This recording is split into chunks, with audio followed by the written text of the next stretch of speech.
भूतिया हवेली का रहस्य।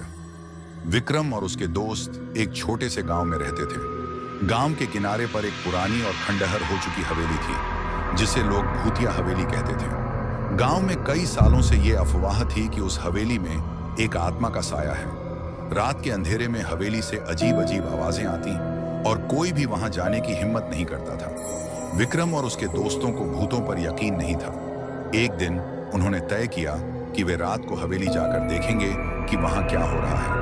आधी रात को चारों दोस्त एक टॉर्च लेकर हवेली की तरफ चल दिए। हवेली के पास पहुंचते ही माहौल अचानक बदल गया। हवेली के पास पेड़ की शाखाएं हवा में अजीब ढंग से हिलने लगीं और ठंडी हवाएं चलने लगीं। हवेली के दरवाजे से एक अजीब सी आवाज आ रही थी। विक्रम ने हिम्मत करके दरवाजा खोला। अंदर का माहौल बेहद डरावना था। फर्श पर धूल की मोटी परत, छत से जाले लटक रहे थे और कहीं कहीं से हवा की सनसनाहट सुनाई दे रही थी। वे सब अंदर गए और धीरे धीरे हवेली के कोने कोने की जांच करने लगे।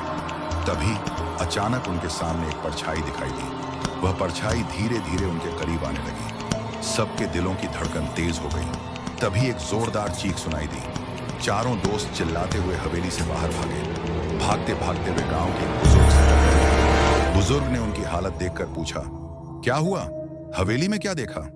विक्रम ने सारी बात बताई तो बुजुर्ग हंसने लगे। उन्होंने कहा, वो हवेली कभी किसी रईस की थी। उसकी मौत के बाद हवेली में कोई रहने नहीं आया।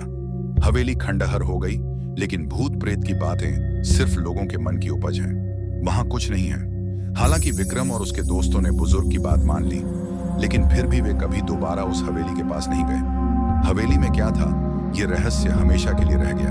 हमारे चैनल M2K X गेमिंग को सब्सक्राइब करें। देखने के लिए धन्यवाद।